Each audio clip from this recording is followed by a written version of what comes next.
सोमवार को दिल्ली पारा medical and management institute Darbhanga के द्वारा जल जीवन हरियाली के तहत वृक्षारोपण किया गया, जिसका मुख्य उद्देश्य था कि घटते पेड़ों की वजह से दूषित हो रहे पर्यावरण को देखते हुए पेड़ लगाने का मुद्दा गहन बन चुका है।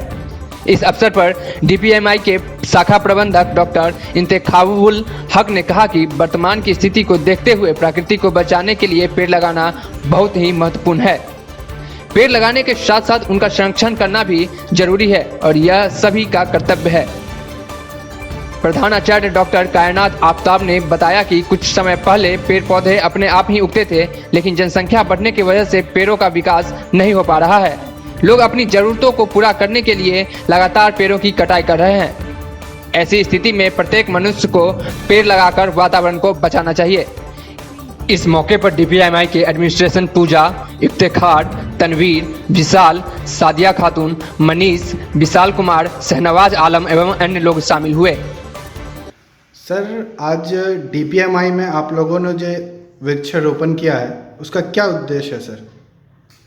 असल में ऐसा है कि जो कल बिहार पृथ्वी दिवस और जल जीवन हरियाली अभियान जो हमारे माननीय मुख्यमंत्री नीतीश कुमार द्वारा और सभी समस्त जो बिहारवासी हैं उनके द्वारा पेड़ लगाकर इस दिवस को मनाया गया, यानी कि वृक्षारोपण किया गया।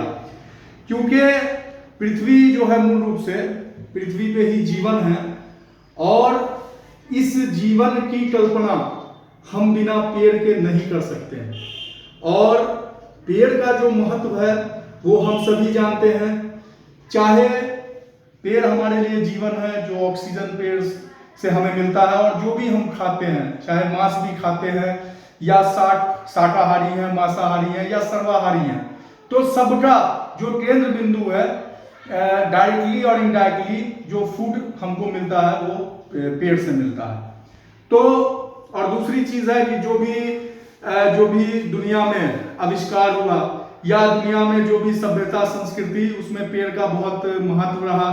आदिकाल से प्राचीन काल और वर्तमान काल और आने वाले भविष्य काल में अगर पेड़ नहीं हो तो हम इस पृथ्वी पे जीवन की कल्पना भी नहीं कर सकते हैं।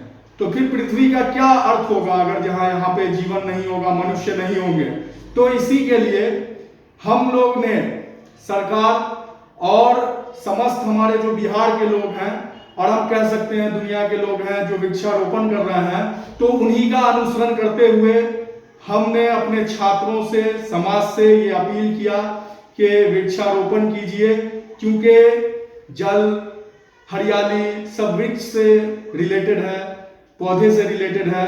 इसीलिए हम चाहते हैं कि जिस तरह से लोग अपने बच्चों को, आने वाले जनरेशन के भविष्य को सुरक्षित करने हेतु वसीयत लिखते हैं, तो वसीयत में ये भी लिखें कि आप पेड़ लगाएं।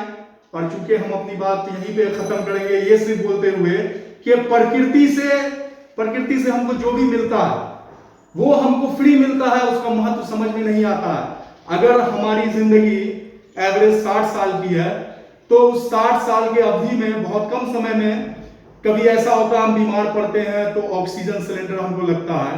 और सोचिए कि एक दिन में 24 घंटा होता है, 86,400 सेकेंड, उसको 365 से मल्टीप्लाई करते हैं फिर 60 ईयर से, और उस ड्यूरेशन में जो हम ऑक्सीजन लेते हैं जिंदा रहने के लिए, क्या अगर वो ऑक्सीजन हमको खरीदना होता, वो ऑक्सीजन का सिलेंडर लगाना होता, ये बहुत सेंसिटिव विषय है, क्या हम जीवन की कल्पना कैसे कर सकते हैं? तो वृक्ष हमारे जीवन का एक हिस्सा है। और अपनी बात ये कहते हुए खत्म करेंगे कि जीवन का एक केंद्र बिंदु है हमारा वृक्ष, और इसलिए हम लोग हमेशा वृक्ष रोपण करेंगे। ये हम लोग आज संकल्प लेते हैं। धन्यवाद।